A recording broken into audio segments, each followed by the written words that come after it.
Hello दोस्तों, नमस्कार। Santoshi IAS में आप सभी का स्वागत है।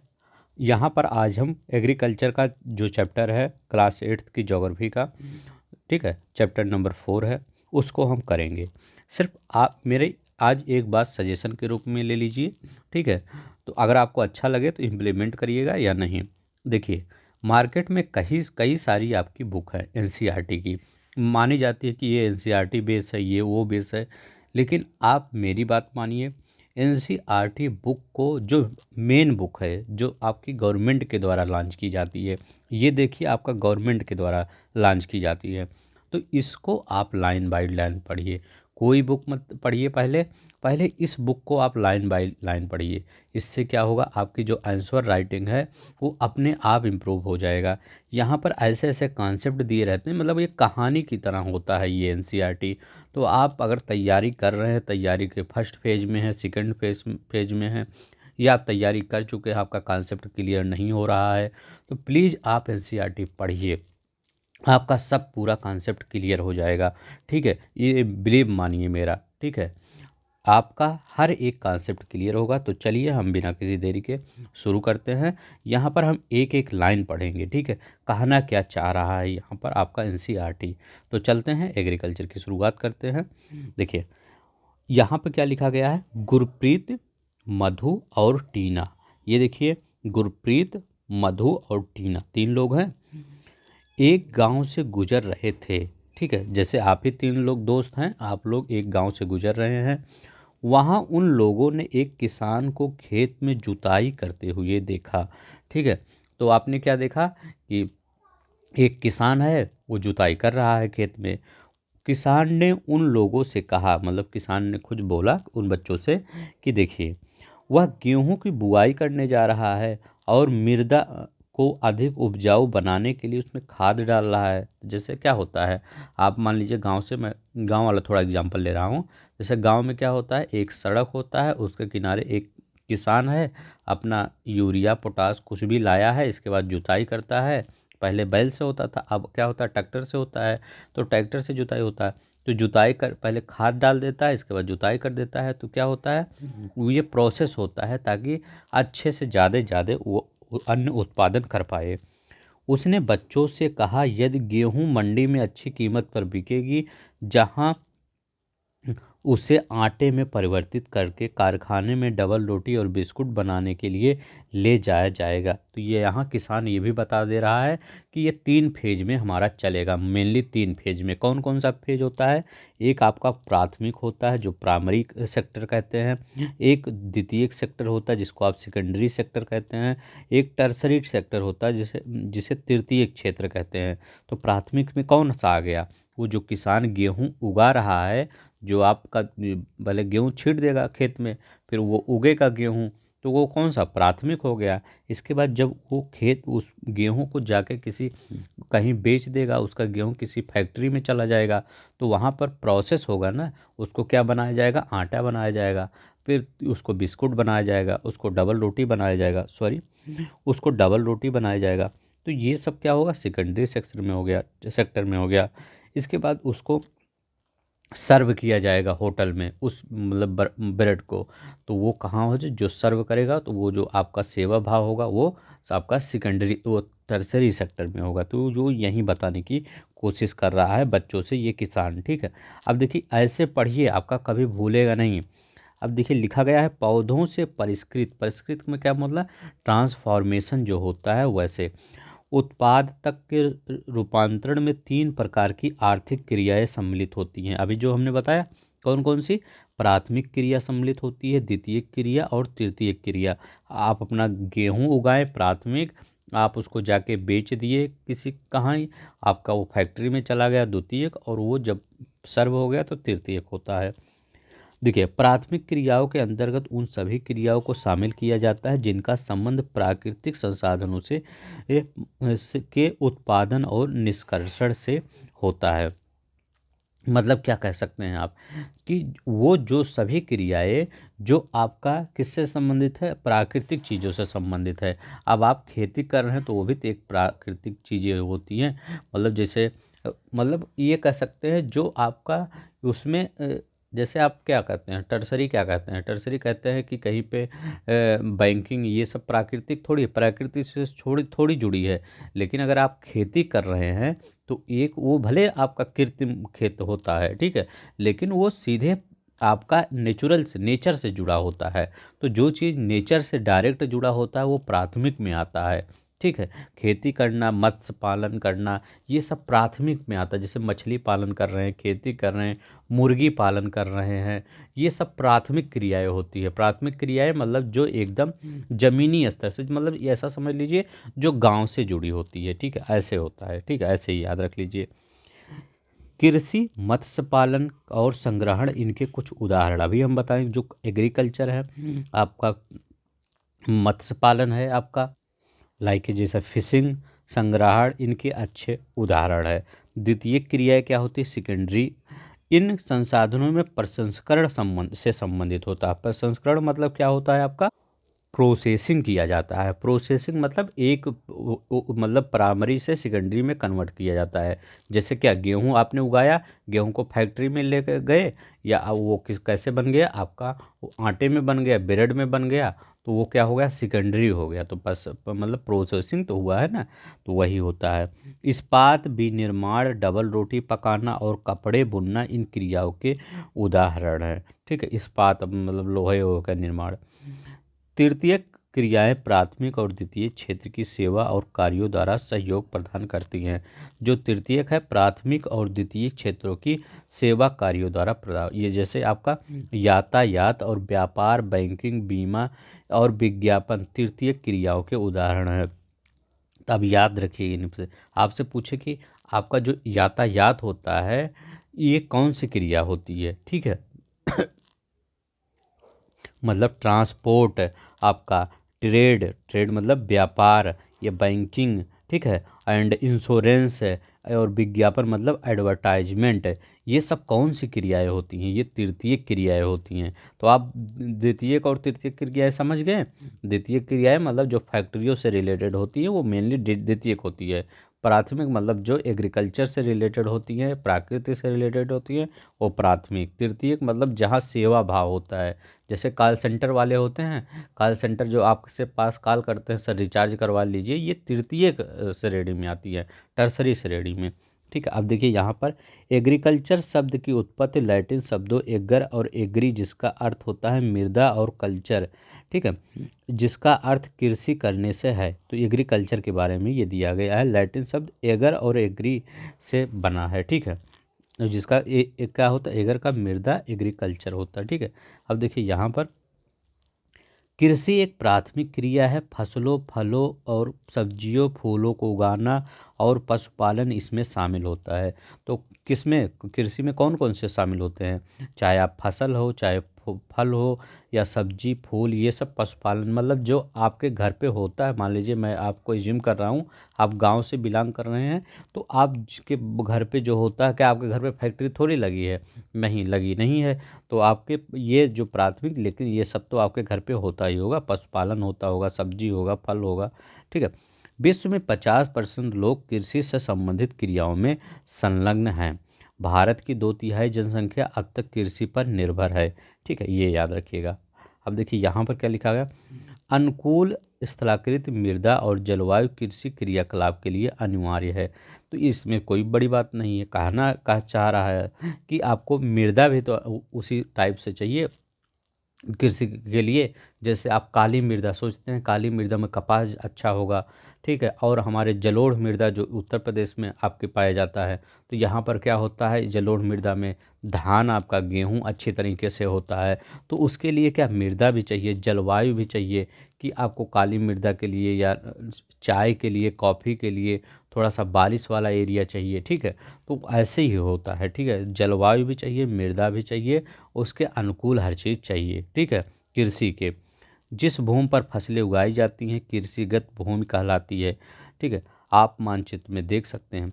कृषि क्रियाकलाप विश्व के उन्हीं प्रदेशों में संकेंद्रित है जहां फसल उगाने के लिए उपयुक्त कारक विद्यमान है। कहीं भी जहां पर अच्छी चीज़ें विद्यमान होगी, मतलब जान लीजिए, मान लीजिए आपका खेत एक जगह है, वहाँ पर न सिंचाई की व्यवस्था है, न पानी आ रहा है, सिर्फ आपका क्या, न वहाँ बारिश हो रही है, तो वहाँ पर कैसे कृषि हो जाएगा? नहीं होगा। जब वहाँ पर कृषि तब होगा जब सभी चीज़ें वहाँ ट्यूबवेल लगा देंगे, या नहर का जो निर्माण हुआ है गवर्नमेंट के द्वारा उससे पानी आ जाएगा, बारिश हो जाएगी, तो वहाँ कृषि हो ही जाएगा। अब देखिए, इतना डिटेल में आप पढ़िए तब आपको पता चलेगा। अब देखिए, एग्रीकल्चर, मृदा की जुताई, फसलों को उगाना, पशुपालन, विज्ञान एवं कला, इसे खेती कहते हैं। तो आपसे अगर कोई पूछे कि बताइए एग्रीकल्चर, तो आप पढ़ते हैं, एग्रीकल्चर होता क्या है, तब कह दीजिए कि एग्रीकल्चर मीन्स क्या होता है, आप जैसे फसलों को उगाते हैं, ठीक है, फसलों को उगाते हैं, जुताई पहले करते हैं, फिर फसल उगाते हैं, उसमें एग्रीकल्चर में पशुपालन भी आता है। ये मत सोचिएगा पशुपालन अलग अलग अलग चीज़ है, नहीं, विज्ञान कला यही सब है, ठीक है, खेती कहते हैं, मतलब इनका पशुपालन का विज्ञान और कला, ठीक है। सेरीकल्चर क्या होता है? सेरीकल्चर बहुत बार पूछा गया, सेरीकल्चर क्या होता है? रेशम के कीटों का वाणिज्यिक पालन आपका सेरीकल्चर करता है, यह कृषि की आय में पूरक हो सकता है। तो सेरीकल्चर क्या कहेंगे आप? जिसे जो रेशम का उत्पादन होता है वो सेरीकल्चर होता है, ठीक है। रेशम का उत्पादन, बहुत रेशम के कीटों का वाणिज्यिक पालन किया जाता है, ठीक है, तो उससे रेशम निकलता है, तो वो सेरी, ये चाइना में ज़्यादा होता है सेरीकल्चर वाला। अब देखिए यहाँ पीसी कल्चर लिखा गया है, पीसी मतलब मत्स्य पालन, ठीक है। तो पीसी कल्चर आप याद रखिएगा, पीसी कल्चर कैसे याद करेंगे आप?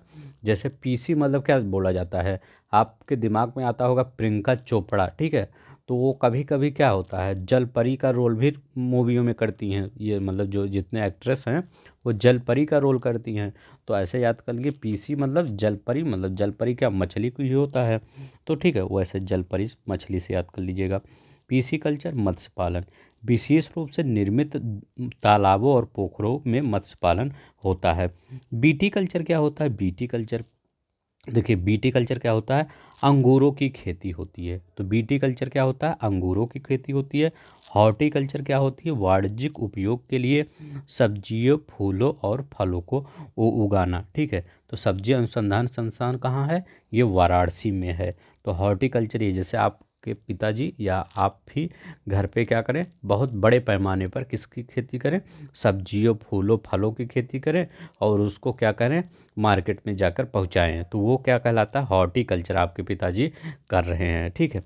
तो एग्रीकल्चर मतलब सबका हो जाता है, सेरीकल्चर मतलब रेशम कीट का, पीसी कल्चर मतलब मछली तालाब मत्स्य पालन करना, बीटी कल्चर अंगूर की खेती, हार्टिकल्चर मतलब सब्जी फलों की। अब देखिए, एग्री, सेरी, पीसी, बीटी, हार्टी कल्चर, ये सब बन गया है, ठीक है। देखिए कैसे समझाया जाता है एनसीईआरटी में, एनसीईआरटी पढ़ने का यही फ़ायदा होता है।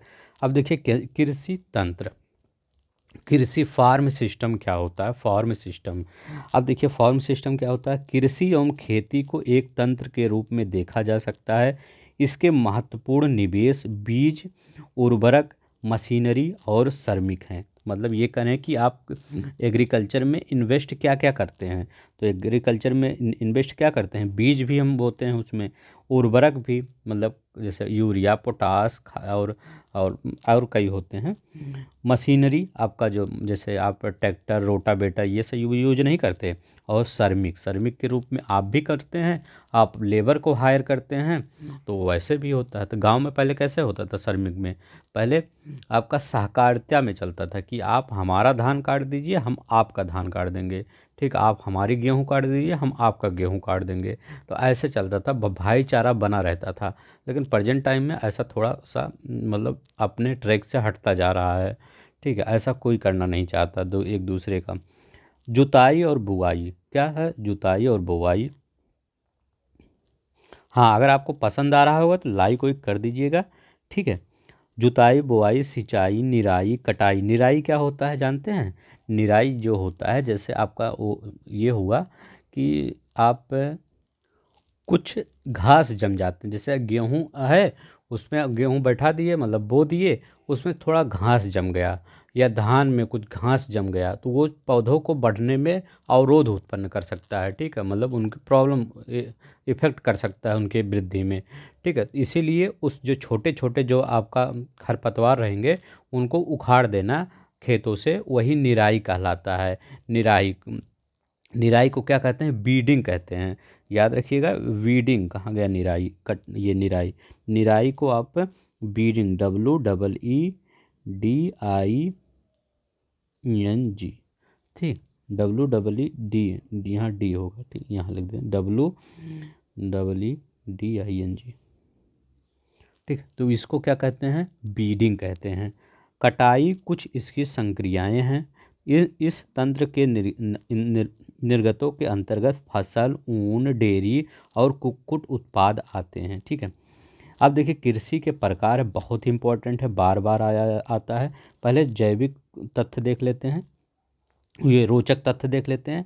जैविक कृषि क्या होती है, देखिए इस प्रकार की कृषि में रासायनिक खादों के स्थान पर जैविक खाद और प्राकृतिक कीड़ानाशी का उपयोग किया जाता है, ठीक है। फसलों का उत्पादन बढ़ाने के लिए किसी आनुवांशिक रूपांतरण नहीं किया जाता। अब इसका मतलब मैं बताऊं आपको, देखिए पहला जैविक खेती वाला राज्य कौन बना था, सिक्किम बना था आपका। देखिए जैविक खेती में क्या होता था, आज हम पोटास, यूरिया, डाई ये सब डालते ना, पहले क्या होता था, पहले लोग जो काऊ का डंक नहीं होता था, काऊ का डंक को पहले खूब मतलब इकट्ठा कर लिया जाता था। जब वो उस काऊ के डंक को इकट्ठा कर लिया जाता था, वो प्रोसेस होकर एक मतलब जब उसको कई दिनों के बाद निकालते थे, वो बहुत हॉट होता था, बहुत मतलब थोड़ा सा गर्म होता था, ठीक है। तो जब काऊ के डंक को इकट्ठा कर लिया जाता था तो उसको निकाल दिया जाता था, तो उसको निकाल के खेत में डाल दिया जाता था। वो क्या कहलाता है, आपका जैविक खाद ही कहलाता है, ठीक है। वो अगर वो देखा जाए, वो एग्जाम्पल बेस्ट था, पहले जैविक खाद ऐसे ही यूज होता था। आज भी कई क्रियाएं हैं, जैविक खाद कृत्रिम रूप से भी बनाया जाता है, ये तो हम बता दिए कि घर में भी बना सकते हैं। जैविक खाद वैसे भी मिलता है मार्केट में, वैसे भी लेकर लोग डालते हैं। इसमें आपका केमिकल वाली चीज़ें जो होती है, जो केमिस्ट्री में आप पढ़ते हैं, यूरिया, डाई, पोटास, ये सब यूज नहीं होता है। तो वो बेस्ट था कि जो काऊ का डंक होता है वो आपका ये यूज होता था। अब यहाँ पर देखते हैं, ये तो हो गया आपका काऊ का डंक है, या कोई अब ये क्या सब्जी उब्जी के छिलके उलके वहाँ भी डाल दिया जाता था, वो कुछ दिन प्रोसेस होकर वो खाद ही बन जाता था, ठीक है। जो लोग गांव से होंगे वो जानते होंगे। विश्व में कृषि विभिन्न तरीकों से की जाती है। भौगोलिक दशाओं, उत्पाद की मांग, श्रम, प्रौद्योगिकी के स्तर के आधार पर कृषि दो प्रकार में वर्गीकृत किया गया है। ये है निर्वाह कृषि, ठीक है। निर्वाह कृषि को क्या कहते हैं, सब्सिस्टेंस कृषि, यहाँ लिख देता हूँ सब्सिस्टेंस कृषि, सब्सिस्टेंस एग्रीकल्चर। और इसको क्या कहते हैं, इसको जानते होंगे, कॉमर्शियल फार्मिंग। तो इसको कॉमर्शियल एग्रीकल्चर कहते हैं, इसको सब्सिस्टेंस एग्रीकल्चर कहते हैं। तो अब देखिए निर्वाह में क्या आता है, ये भी बहुत अब इम्पोर्टेंट है। बहुत बार पूछा जाता है कि निर्वाह में क्या आता है। इस प्रकार की कृषि कृषक परिवार की आवश्यकताओं को पूरा करने के लिए किया जाता है। अब देखिए जिसके पास मान लीजिए, मैं एग्जांपल दे रहा हूँ, 2 से 3 बीघा खेत है या 5 बीघा खेत है, तो वो क्या करेगा, वो बेचारा किसान क्या करेगा, वो अपने पूरे साल के लिए, ऐसा तो है नहीं कि अभी गेहूँ बैठा है इसके बाद दोबारा फिर गेहूँ बैठा दिए, ठीक है। अभी गेहूँ काटने का समय आ रहा है ना, मार्च में, अप्रैल में, तो क्या फिर गेहूँ थोड़ी बैठाएंगे, इसके बाद चावल बैठाएंगे, इसके बाद फिर 1 साल बाद आपका गेहूँ आता है। तो इसीलिए निर्वाह में ये होता है कि अपने ही लिए आपका खेती किया जाता है, ये नहीं कि आप बेचने के लिए कर दें। कि बेचने के लिए वो जिनके पास कम से कम 30-40 बीघा या 50 बीघे खेत हो तो वो बेच सकते हैं, ठीक है। तो निर्वाह कृषि, ये भारत में अधिकतर निर्वाही कृषि किया जाता है। ये सब पारंपरिक रूप से उपज प्राप्त करने के लिए निम्न स्तरीय प्रौद्योगिकी और पारस्परिक श्रम का उपयोग किया जाता है। अब उसके पास मान लीजिए 2 बीघा खेत है, मैं एग्जांपल दे रहा हूँ, मान लीजिए 2 बीघे खेत है। अब वो कौन सी उसमें बड़ी सी हार्वेस्टर मशीन ला के यूज करेगा, उसका घाटा ही होगा। इसीलिए कम लागत की मशीनें यूज किया जाता है। पहले तो बैल वोल का यूज किया जाता था, अब तो ट्रैक्टर उक्टर यूज किया जाता है, ठीक है। निर्वाह कृषि को पुनः गहन निर्वाह कृषि और आदिम निर्वाह कृषि में डिवाइड किया जाता है। तो गहन निर्वाह कृषि मतलब क्या होता है, आपका इंटेंसिव सब्सटेंस, याद रखिए, जो गहन होता है वो इंटेंसिव होता है, और जो आदिम होता है इसको प्रिमिटिव सब्सटेंस कहते हैं फार्मिंग। ठीक है, तो आदिम निर्वाह कृषि और गहन, इसके बारे में देते हैं। गहन का क्या अर्थ होता है? गहन में किसान एक छोटे भूखंड पर साधारण औजारों और अधिक श्रम की से खेती करते हैं। अधिक धूप वाले दिनों में युक्त जलवायु और उर्वर मृदा के खेत में एक वर्ष में एक से अधिक फसलें उगाई जा सकती हैं। जैसे चावल की फसल, चावल मुख्य फसल होती है। अन्य फसलों में गेहूं, मक्का, दलहन और तिलहन शामिल होते हैं। ठीक है, गहन निर्वाह कृषि दक्षिण दक्षिण पूर्वी और पूर्वी एशिया और सघन जनसंख्या वाले मानसूनी प्रदेशों में होती है। इनका कहने का मतलब है कि गहन क्या होता है? गहन मतलब क्या? अगर आपके मैं कहूँ गहन शब्द क्या है, तो गहन शब्द क्या होता है कि एक ही समय में कई फसलों को उगा देना। जैसे क्या होता है, हम क्या करते हैं, आपका वो उगा रहे हैं, आलू है, आलू की जब खेती करते हैं तो उसी आलू के बीच बीच में हम मूली भी डाल देते हैं, आलू के साथ मूली भी हो जाता है। या आपका जैसे ये चना है, वहीं पे मटर भी डाल देते हैं, चना मटर एक ही साथ में हो जाता है उसी खेत में। और इसके बाद और कोई सामान, जैसे आपका गेहूं के साथ सरसों भी डाल देते हैं।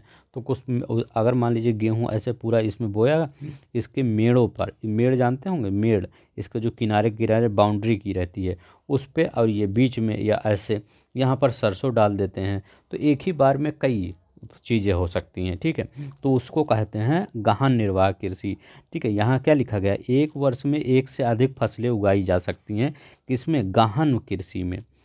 चावल इसमें मुख्य फसल होती है। तो क्या आप गेहूं के साथ सरसों बोएंगे तो ये थोड़ी कहेंगे कि हमने सरसों बैठाया है, थोड़ा सा उसमें गेहूं बैठाया है, ऐसा थोड़ी कहते हैं। आप ये कहते हैं गेहूं पड़ा है, उसी में सरसों भी डाल दिए हैं, तो एक दो बोरा सरसों भी निकल जाता है। ठीक है, जैसे जिसके पास थोड़ा खेत कम है। ये मतलब एकदम मैं गांव वाला एग्जांपल ले रहा हूँ। अगर आप थोड़ा सा भी गांव से अगर बिलोंग करते होंगे, आप समझ जा रहे होंगे। फिर यही सब चीज़ें आपको लिखना है। ठीक है, ये मत लिखिएगा ऐसे, लेकिन इसी तरफ जैसे आपका ये यहाँ पर एनसीईआरटी में लिखा गया ना, यही सब शब्द यूज करके आपके दिमाग में थॉट्स आते रहेंगे। ये ऐसे जब जब थॉट्स आते रहेंगे, तब आप लिखने की मतलब लिखना बंद नहीं कर सकते। इसीलिए कहते हैं कि कैसे लिखा जाएगा, थॉट्स में आना दिमाग में। अब देखिए यहाँ पर क्या है, अन्य फसलों में गेहूं, मक्का, दलहन, तिलहन आदि शामिल हैं। मतलब चावल की जो मुख्य फसल होती है। गहन निर्वाह कृषि दक्षिण और दक्षिण पूर्वी, मतलब जो अपना एशिया है, ये पूरा ये मतलब भारत है, इसके बाद ये एशिया है, तो चाइना नहीं, ये इधर इस एशिया, इंडोनेशिया आपका हो गया, श्रीलंका हो गया, इधर थाईलैंड, म्यांमार, यहाँ पर होता है ज़्यादा। ठीक है, पूर्वी एशिया सघन क्षेत्रों में मानसूनी प्रदेशों में प्रचलित है।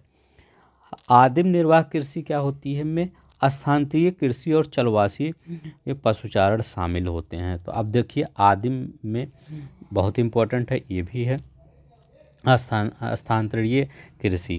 स्थानांतरीय कृषि मतलब शिफ्टिंग कल्टीवेशन, बहुत बार पढ़े होंगे कि जला उला के वहाँ छोड़ के दूसरी जगह चलते हैं। और एक होता है चलवासी, चलवासी क्या होता है? Nomadic, nomadic herding. ठीक है, नोमैडिक हार्डिंग, चलवासी पशुचारण, और स्थानांतरीय मतलब शिफ्टिंग कल्टीवेशन, इसके बारे में दोनों देखते हैं। अब देखिए स्थानांतरीय कृषि क्या होती है? अमेजन बेसिन के सघन वन क्षेत्रों, उष्णकटिबंधीय अफ्रीका, दक्षिण पूर्व एशिया और उत्तरी पूर्व भारत के भागों में प्रचलित है। ये भारी वर्षा और वनस्पति से तीव्र पुनर्जन्म जनन वाले क्षेत्र हैं।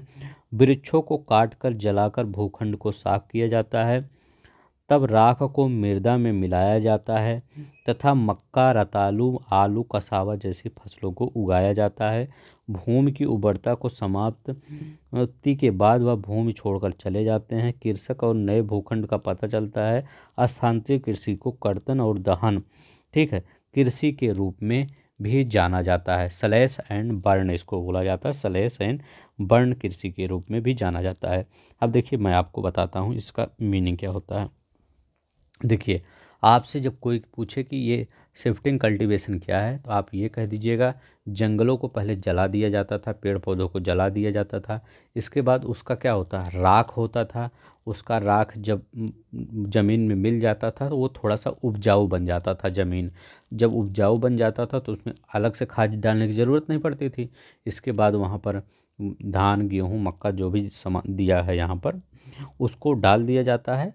इसके बाद वहाँ कल्टीवेशन कर लिया जाता है। फिर वहाँ पर इतना जल्दी तो पेड़ उग नहीं जाएगा जो पेड़ जलाया गया है।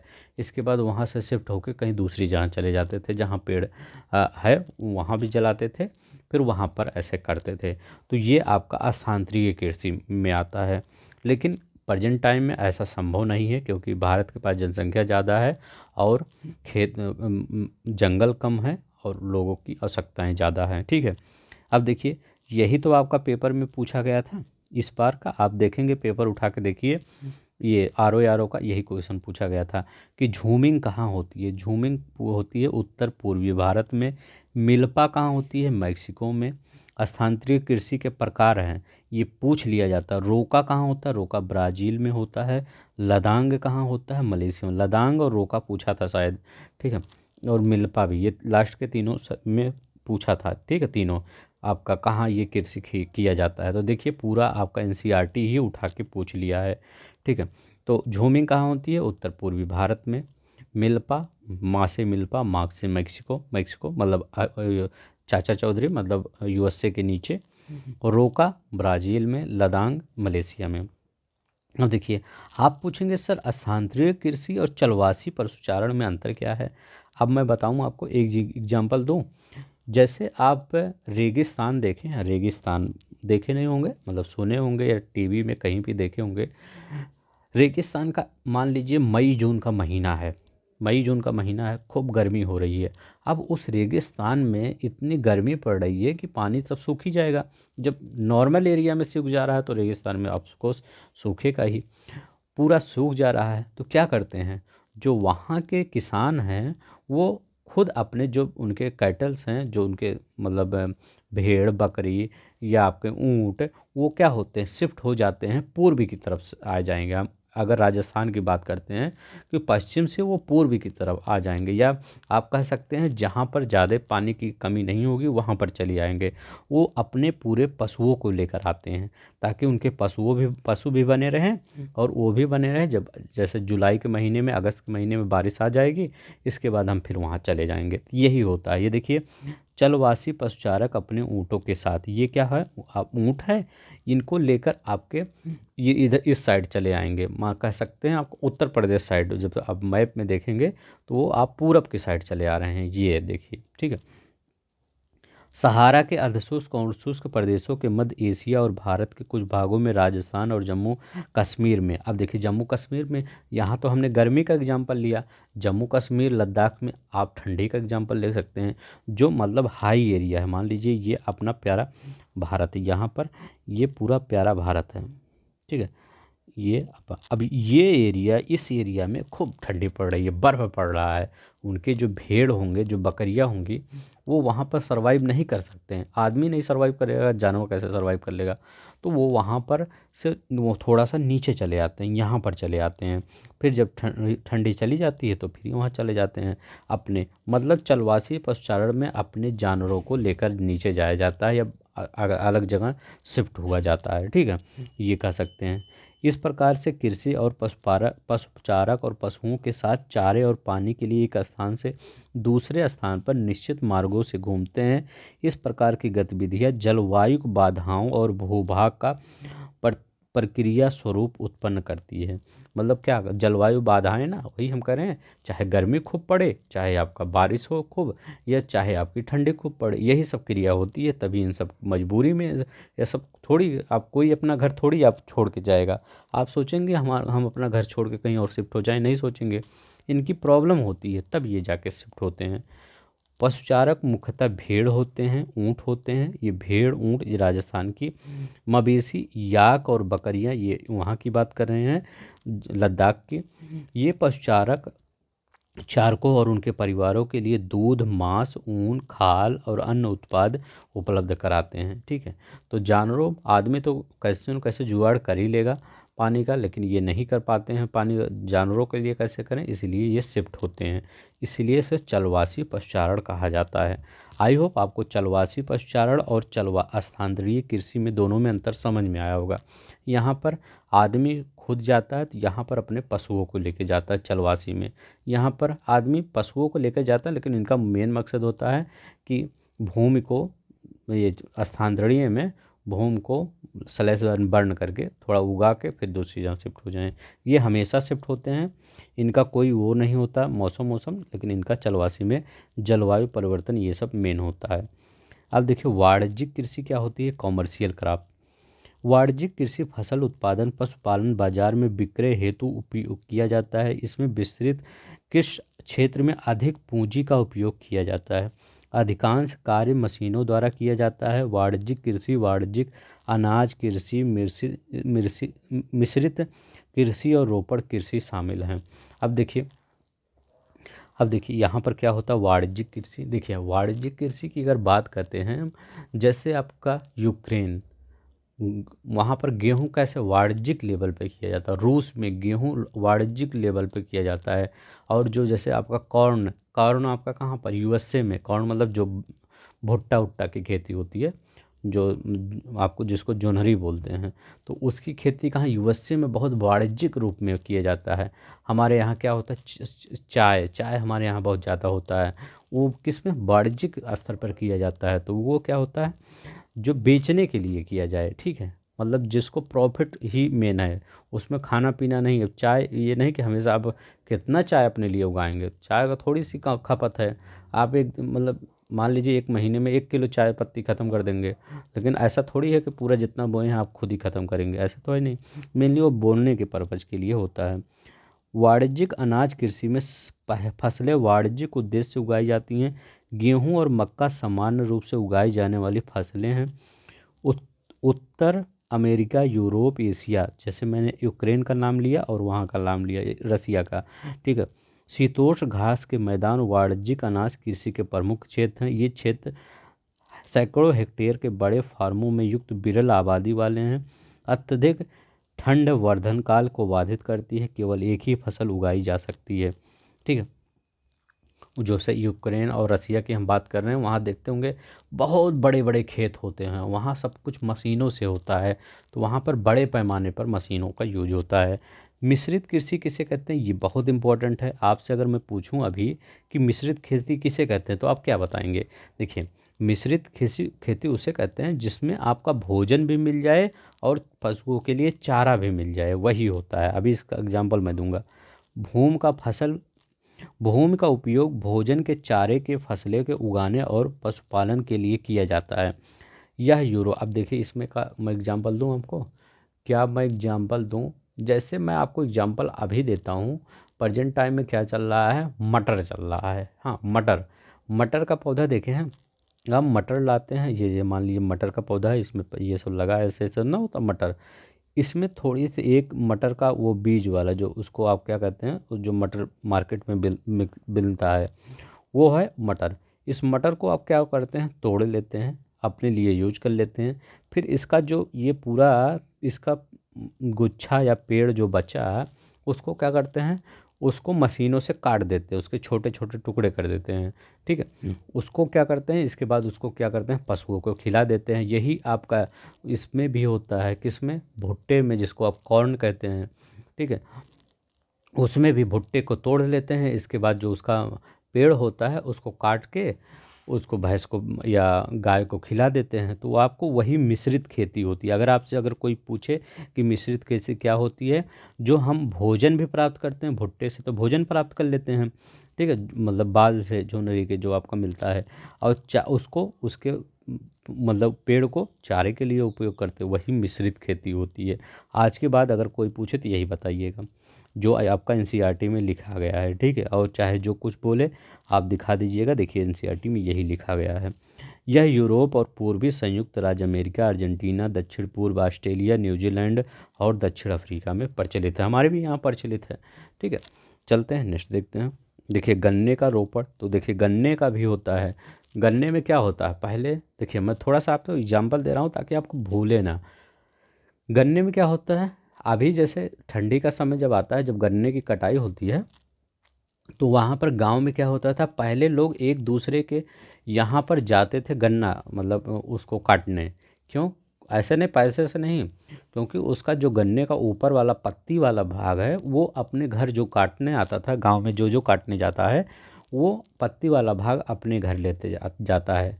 और उसको जिसका गन्ना है वो बोलता भी नहीं, क्यों, क्योंकि वो आपका गन्ना निकाल के दे दिया है, पूरा जो गन्ना की आपकी ज़रूरत है उसको निकाल के दे दिया गया, और पत्ती वाला भाग वो लेते आता है। तो उसमें क्या हुआ, आपका भी काम हो गया, और उनके पास अगर भैंस गाय हैं तो उनका भी काम हो गया। तो यही होता है गन्ने में भी। आपका गन्ना तो रोपड़ ये यहाँ दिया है, लेकिन मैं मिश्रित खेती के बारे में बता रहा हूँ, ऐसे भी हो सकता है।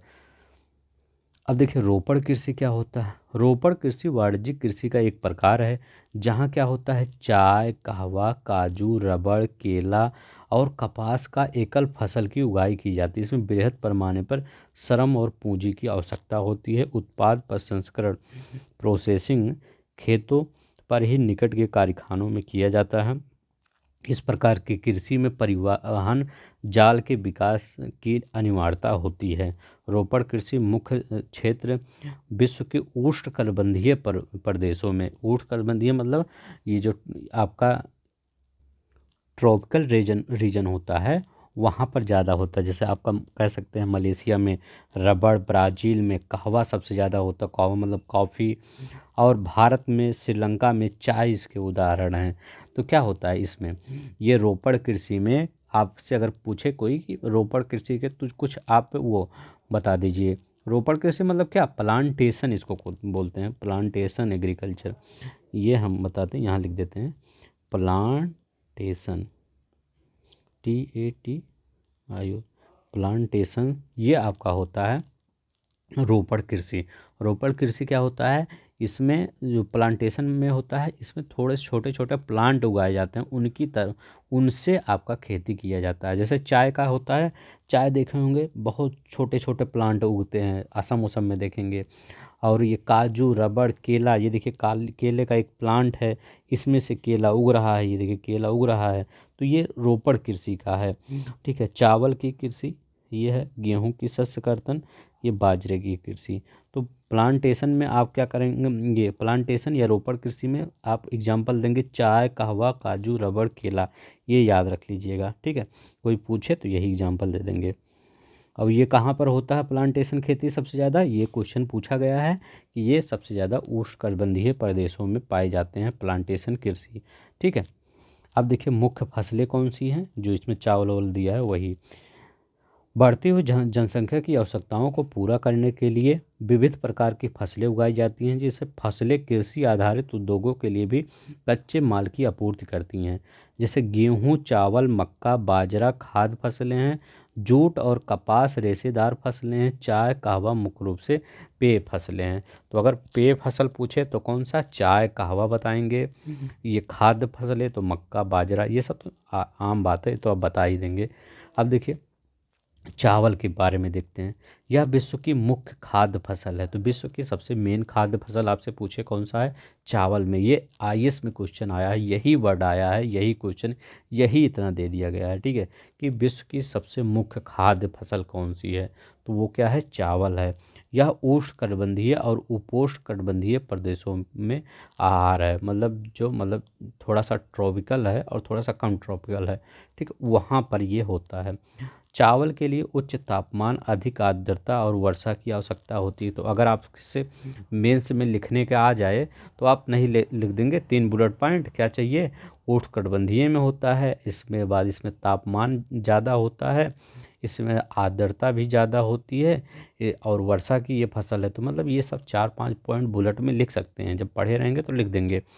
फसल चीका युक्त जलोढ़ मृदा जिसमें जल रोकने की क्षमता हो सर्वोत्तम ढंग से बढ़ती है। चीन चावल का अग्रणी उत्पादक है। इसके बाद भारत, जापान, श्रीलंका, मिस्र। ठीक है, तो ये सब नया अपडेट है, वो देख लीजिएगा। अनुकूल जलवायु दशाओं और पश्चिम बंगाल बांग्लादेश में एक वर्ष में 2-3 फसलें उगाई जा सकती हैं चावल की।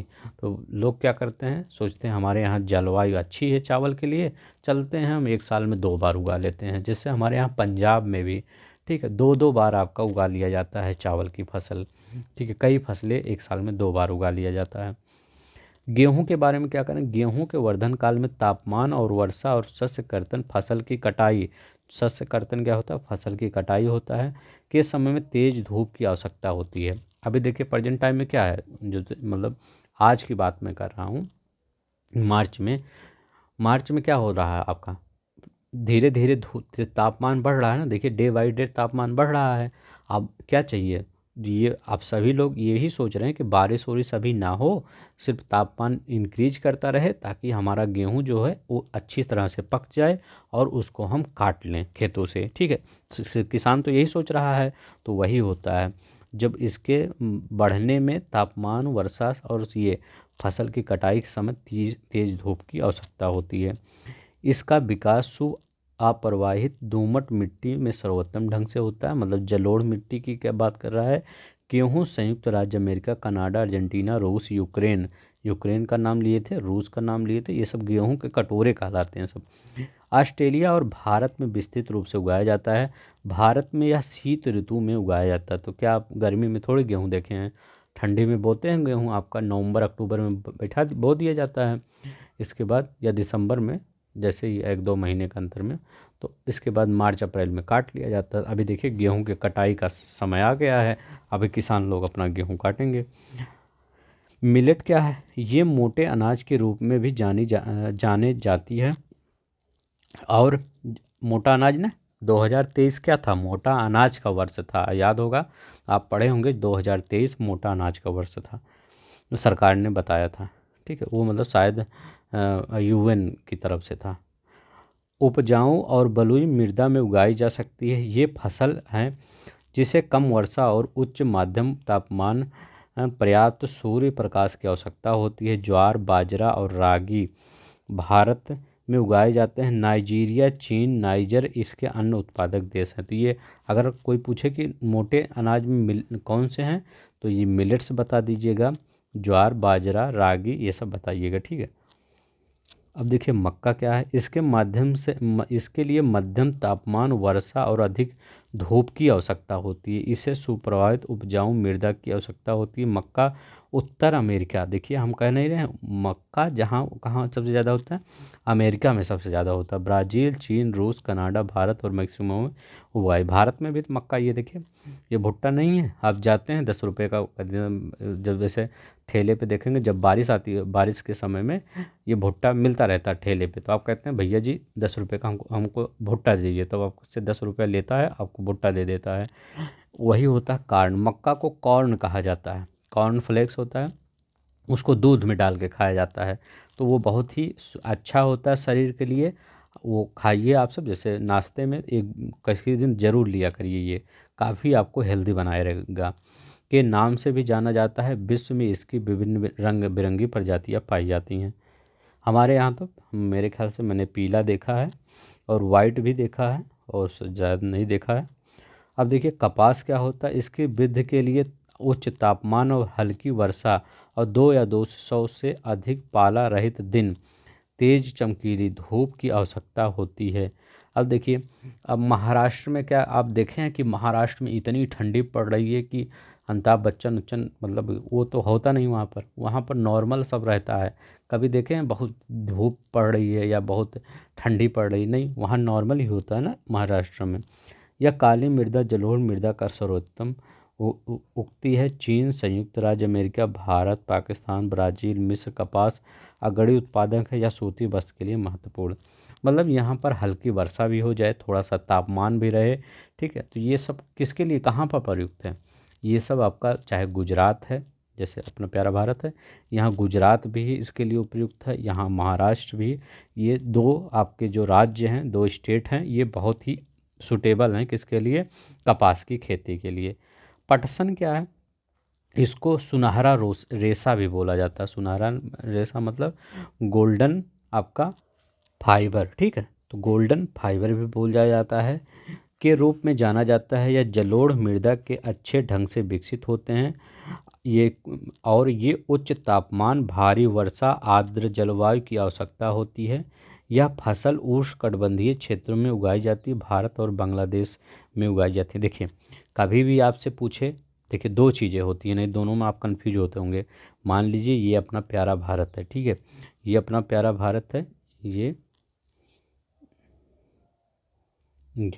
ठीक है, सही नहीं बना, ऐसे जैसे बना वैसे देख लीजिए।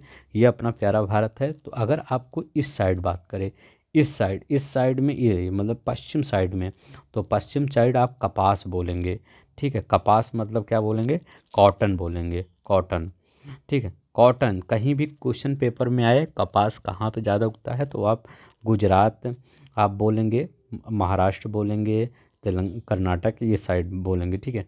अगर आपसे पूछे कि पटसन कहाँ होता है, पटसन मतलब क्या, जूट, इसको जूट बोलते हैं, इंग्लिश हिंदी में, इंग्लिश में जूट बोलते हैं, आप समझ गए होंगे। जूट कहाँ होता है, तो जूट आपका इस साइड ज़्यादा होता है। देखिए आपका, देखिए जूट की जो मिलें थी, वो जूट का क्षेत्र जो था, जब भारत डिवाइड हो रहा था दो पार्ट में, पाकिस्तान और भारत में, तो क्या हुआ, जूट के जितने खेत एरिया खेती वाले थे, वो एरिया चले गए कहाँ पर, बांग्लादेश में चले गए। और जो जूट के फैक्ट्रियाँ थीं वो कहाँ पे चली आई, भारत में चली आई, पश्चिम बंगाल में चली आई, ठीक है। तो ये इधर ही सबसे ज़्यादा जूट का होता है उत्पादन। गोल्डन फाइबर अगर पूछे कौन है, तो यही आपका जूट है। इसके लिए गर्म और आर्द्र जलवायु और सूप अप्रवाहित, कॉफ़ी के बारे में पूछ रहे हैं, दोमट मृदा की आवश्यकता होती है। इस फसल की वृद्धि के लिए पर्वतीय ढाल अधिक उपयुक्त होती है।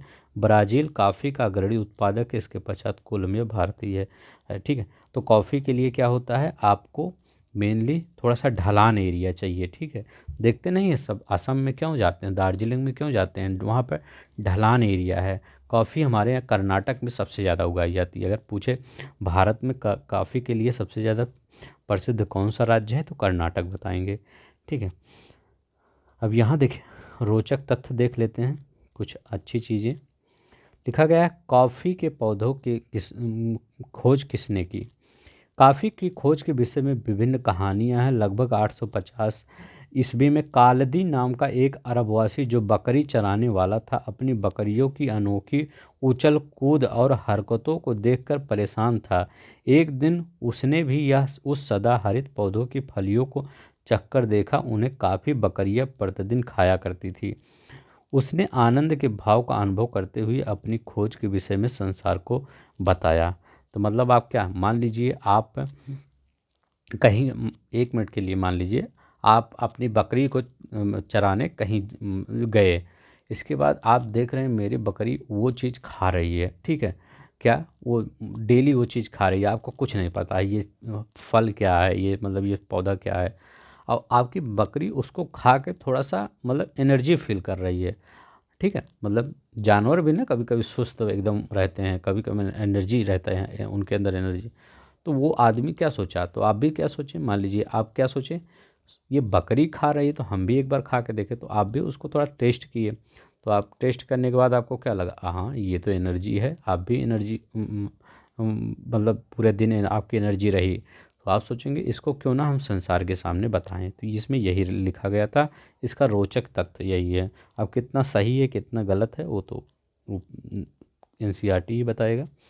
चाय क्या होता है, बगानों में उगाई जाने वाली एक पेय फसल है। इसकी कोमल पत्तियां, देखिए ये भी पूछा जाता है कि ये कौन सा पेय फसल है, कौन सा वाणिज्यिक है, कौन सा रोपड़ है, ये सब याद रखिएगा। वृद्धि के लिए ठंडी और वर्ष भर की वारित उच्च वर्षा की आवश्यकता होती है। इसके लिए अपवाहित दोमट मिट्टी और मंद ढाल की आवश्यकता होती है। पत्तियों को चुनने के लिए अधिक संख्या में श्रमिकों की आवश्यकता होती है। ये देखिए सब लोग काम कर रहे हैं यहाँ पर। चाय की रोपड़ कृषि, तो प्लांटेशन, रोपड़ मतलब प्लांटेशन होता है। प्लांटेशन कृषि में एग्रीकल्चर में कौन सा आता है, चाय, कॉफ़ी, काजू का, तो ये सब प्लांटेशन वाले में आता है। कृषि का विकास देखते हैं, अभी जितना हम ऊपर पढ़ें सब इम्पोर्टेंट था।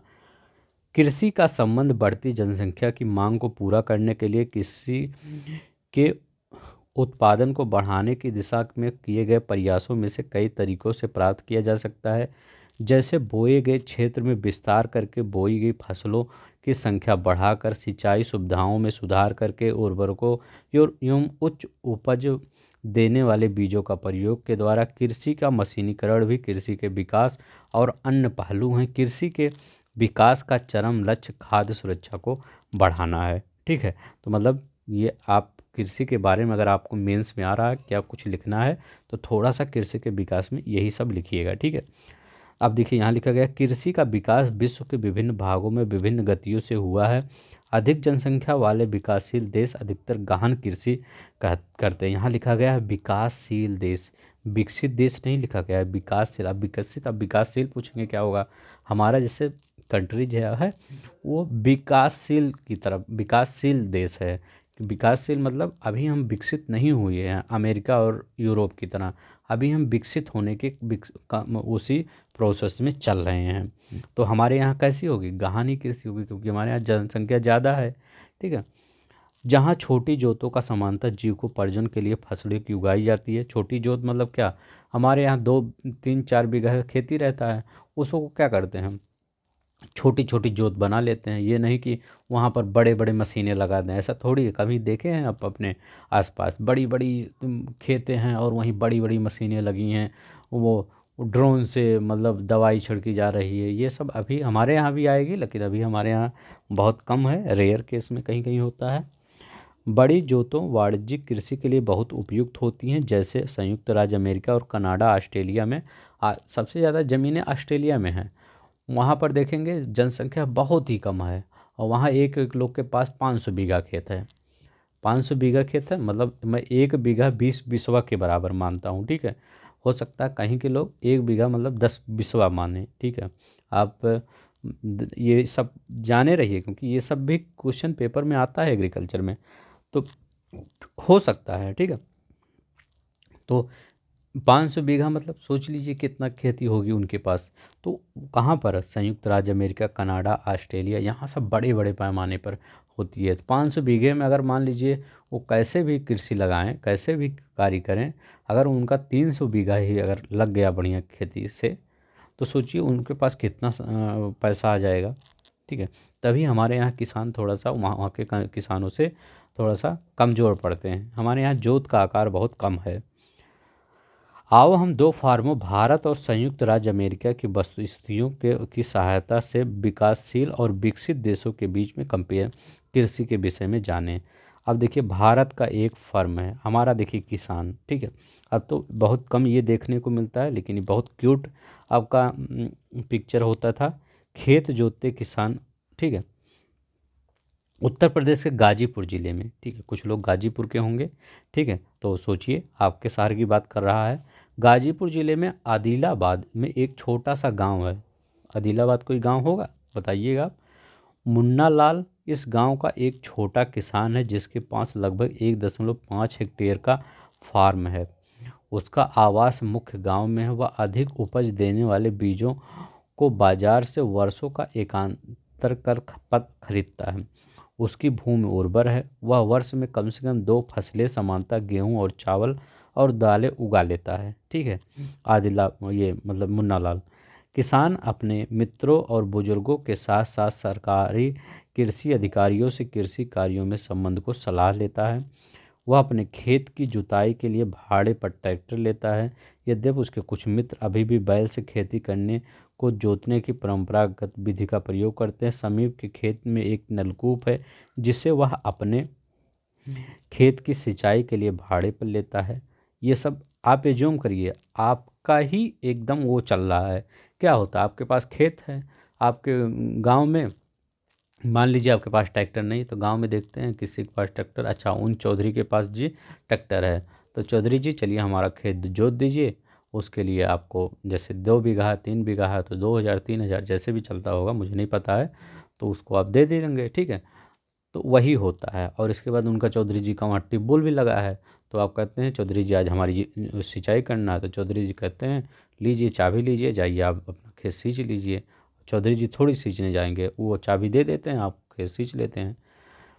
अब मुन्ना लाल के पास 2 भैंसें और कुछ मुर्गियां हैं। वह निकट के शहर के स्थित सहकारी भंडार में दूध बेचता है। वहाँ एक सदस्य है। सहकारी समिति और उसके जानवरों के चारे के प्रकार पशुधन के स्वास्थ्य और सुरक्षात्मक उपायों और कृत्रिम गर्भाधान के संबंध में भी सलाह देती है।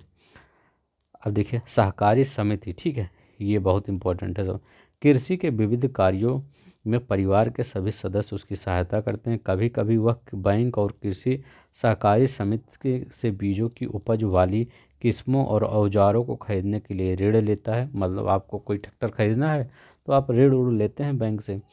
वह अपने उत्पाद को निकट के शहर मंडी में बेचता है और अधिकांश किसानों के पास भंडारण की सुविधाओं की कमी होती है, इसलिए वे बाजार के अनुकूल न होने पर भी अपने उत्पादों को बेचने के लिए विवश होते हैं। हाल ही के वर्षों में सरकार ने भंडार सुविधाओं के विकास के लिए कुछ कदम उठाए हैं। मान लीजिए, इसका मैं एग्जाम्पल दूँ आपको। मैं इतना आपको क्यों समझा रहा हूँ जानते हैं आज? क्योंकि कुछ बच्चे होंगे जिनको एग्रीकल्चर के बारे में कुछ भी पता नहीं होगा, ठीक है। उनका बचपन हमेशा से किसी सिटी में बीता होगा, ठीक है। तो इसीलिए मैं सोच रहा हूँ हो सकता है उनको भी थोड़ा सा समझ में आ जाए, ठीक है। अब देखिए क्या होता है यहाँ पर। जैसे एक किसान है, आपने आलू उगाया बहुत सारा, 2-4 बीघे आपने आलू उगा लिया। अब क्या है, आलू तो पूरा आप ये ऐसा है नहीं कि आप अपने घर के लिए उगा रहे हैं 2-4 बीघा, 2-4 बीघा आप खा जाएंगे, ऐसा तो होगा नहीं। अब क्या करेंगे, आप सोचेंगे ये कहीं ख़राब ना हो जाए, इसको सेल कर देते हैं। तो आप क्या करते हैं, उसको सेल करना शुरू कर देते हैं। अब जब आलू जिस टाइम समय होता है उस टाइम आपको 10 रुपये किलो आलू मिलता है, 20 रुपये में 2 किलो मिलता है और 50 रुपये में आपका 6-7 किलो मिल जाता है, ठीक है, जो थोक भाव होता है। तो इतना आप मेहनत किए हैं और इतना कम बेच देंगे तो ये अच्छी बात नहीं है, आपके लिए प्रॉफिट नहीं है। आप क्या करते हैं, सोचते हैं सरकार हमारे लिए वेयर हाउस बनाए, मतलब वो जो भंडार गृह होता है आपका, कुछ होता नहीं भंडार गृह या फार्म कुछ भी कहते हैं उसको, तो उस वो बनाती है। तो आप अपने आलू को, हाँ स्टोर होता है, तो उस स्टोर में आप जमा कर देते हैं। जैसे आपने 15 कुंटल आलू जमा कर दिया तो उसको जब आपको ज़रूरत पड़ेगी सरकार आपको दे देगी, ठीक है। तो ये होता, फिर जब इसके बाद जब आलू आपका 30 रुपये 40 रुपये किलो होगा, वैसे तब आप उसको सेल कर दीजिए, आपका प्रॉफिट अच्छा हो जाएगा। तो ठीक है, ऐसा करने से थोड़ा प्रॉफिट बना रहता है। सरकार तभी प्रोत्साहन कर रही है स्टोर को बनाने में। अब देखिए संयुक्त राज्य अमेरिका में एक फार्म की बात करते हैं। संयुक्त राज्य अमेरिका एक फार्म का औसत आकार भारतीय फार्म की तुलना में बहुत बड़ा होता है। आप देखिए ये संयुक्त राज्य अमेरिका का है और ये कौन सा है, ये भारत के खेत हैं। यहाँ पर घर है, यहाँ पीछे थोड़ा सा खेत है, ठीक है। तो भारत की दशा देखिए और यहाँ संयुक्त राज्य अमेरिका की दशा देखिए, ठीक है। यहाँ पर कहीं खेत घर और तो दिख ही नहीं रहे, यहाँ तो बेर मतलब फॉर्म ये है, इसी खेत में फॉर्म बनाया गया है। संयुक्त राज्य अमेरिका में एक प्रारंभिक फार्म का आकार 250 हेक्टेयर होता है और हमारे यहाँ कितना कह रहा था, यहाँ देखते हैं, हमारे यहाँ का रहा था 1.5 हेक्टेयर, ठीक है। यहाँ 250 कितने गुना, लगभग 200 गुना, ठीक है। तो देखिए कितना हमारा तब भी हमारे किसान डेडिकेशन रखते हैं। हमारे किसान सबसे ज़्यादा पूरे वर्ल्ड में खेत अनाज उत्पन्न करते हैं। हमारे किसान ना उत्पन्न करें तो दुनिया खाने बिना मर जाए, ठीक है। ये सब भले ही इतना खेत रखे हैं लेकिन हमारे कितना किसान कहीं पर कुछ नहीं उगा सकते, ठीक है। किसान सामान्यतः फार्म में रहता है। मक्का, सोयाबीन, गेहूँ, चुकंदर यहाँ उगाई जाने वाली कुछ महत्वपूर्ण फसलें हैं। संयुक्त राज्य अमेरिका के मध्य पश्चिम में स्थित आयोवा राज्य के एक किसान को जो होरन के पास 300 एकड़ की भूमि है, ये संयुक्त राज्य अमेरिका की बात कर रहे हैं। अगर ऑस्ट्रेलिया चले जाएंगे तो वहाँ तो 500 एकड़ के ऊपर चला जाता है, ठीक है, क्योंकि वहाँ पर बहुत बड़ा कंट्री है लेकिन उसमें वो जनसंख्या बहुत कम है ऑस्ट्रेलिया में। वह अपने खेत में मक्का उगाता है। जब वह आश्वस्त हो जाता है कि मृदा और जल संसाधन इस फसल की आवश्यकताओं को पूरा कर देंगे, फसल को नुकसान पहुंचाने वाले पीड़क को नियंत्रित करने के लिए प्राप्त उपाय किए जाते हैं। समय समय पर वह मृदा के नमूनों को मृदा परीक्षण प्रयोगशाला में जांच के लिए भेजता है। देखिए कितना हाईटेक चलता है। हमारे यहाँ क्या चलता है कि हाँ सही है, थोड़ा देख लिए मिट्टी ख़राब हो रही है, कहीं कुछ ला के पोटास यूरिया डाल देते हैं। वहाँ उसको प्रयोगशाला में भेजा जा रहा है, मिट्टी को उसको चेक किया जा रहा है। वैज्ञानिक आ रहे हैं खेत में, चेक कर रहे हैं, तो मतलब हाईटेक तरीके से हो रहा है वहाँ पर। उसमें पर्याप्त पोषक नहीं है। ये परिणाम जो होरन को वैज्ञानिक उर्वरक कार्यक्रम की योजना बनाने में मदद करता है, उसका कंप्यूटर उपग्रह से जुड़ा हुआ है जो उसे खेत की यथार्थ तस्वीर देता है, ठीक है। तो उसका कंप्यूटर जो है उसके उपग्रह से जुड़ा है। तो उपग्रह क्यों भेजे जाते हैं? इसी सब कार्य के लिए भेजा जाता है, कभी शिक्षा के लिए, कभी एग्रीकल्चर के लिए। इसीलिए उपग्रह, आप सोचे होंगे सर ये उपग्रह क्यों भेज देते हैं, इतना पैसा बर्बाद हो जाता है। उपग्रह मतलब जो सेटेलाइट ऊपर जाती है, इसी सब काम के लिए भेजा जाता है। ठीक है, और किसी कंट्री को पैसा बर्बाद करने का शौक नहीं है। उससे कई काम हो जाते हैं। एक शिक्षा में हो जाता है, सूचना में हो जाता है, जो आप DTH आपके घर घर पे है, जो मोबाइल फ़ोन बात कर रहे हैं, ये सब सेटेलाइट के थ्रू ही रहता है। यह रासायनिक उर्वरकों और पीड़क नाशकों और आवश्यकता अनुसार के प्रयोग में मदद करता हुआ ट्रैक्टर और बीज की मशीनों, समतलक, संयुक्त हार्वेस्टर और थ्रेशर का उपयोग कृषि संबंधी विविध संक्रियाओं में करता है। अनाज स्वचालित अन्न भंडार में संचित किए जाते हैं अथवा बाजार अभिकरणों, मार्केट एजेंसियों में भेजे जाते हैं। संयुक्त राज्य अमेरिका में किसान एक व्यवसाय की तरह काम करता है, ना कि खेतिहर किसान की तरह। ठीक है, तो बस इतना ही था। तो आई होप, देखिए आपने क्या देखा कि हमारे यहाँ कैसे होता है, हमारे यहाँ जो किसान होता है किस तरह के काम करता है, एक किसान की तरह ही काम करता है। वो आपका व्यापारी की तरह काम नहीं करता। वो सोचता है हमारा कैसे पूरा साल भर मैनेज हो जाए और थोड़ा सा हम उसमें से निकाल कर बेच के थोड़ा सा पैसा कमा लें। ठीक है, हमारा किसान इस पर डिपेंड होता है, और वहाँ के किसान सोचते हैं कितना प्रॉफिट आपका आ जाए। ठीक है, तो बस आज के लिए इतना ही। अगर आपको पसंद आया होगा हमारा लेक्चर, हमारा समझाने का तरीका, तो आप हमारे इस वीडियो को लाइक कर दीजिएगा। आप कमेंट करिएगा कि हमने कितने आपको जो एग्जाम्पल दिए, क्या सही था, क्या गलत था। ठीक है, हम आज थोड़ा सा हम गांव में चले गए थे, थोड़ा सा अच्छा लगा होगा, थोड़ा सा मुझे भी काफ़ी अच्छा लगा। थोड़ा सा गांव पर घूम कर हम सब आए हैं। ठीक है, तो आज के लिए बस इतना ही। अब कल देखते हैं। ठीक है, ये क्वेश्चन हम आपका जो आपका 8 बजे आता है NCERT, उसमें हम वो NCERT का रिवीजन उसमें हम करवा देंगे। ठीक है, रात में 8 बजे। ये क्या है, उद्योग। अब एक चैप्टर ये और बचा है आपका उद्योग, इसको भी हम आपका ख़त्म कर देंगे। ठीक है, तो आज के लिए बस इतना ही। नमस्कार, जय हिंद, जय भारत।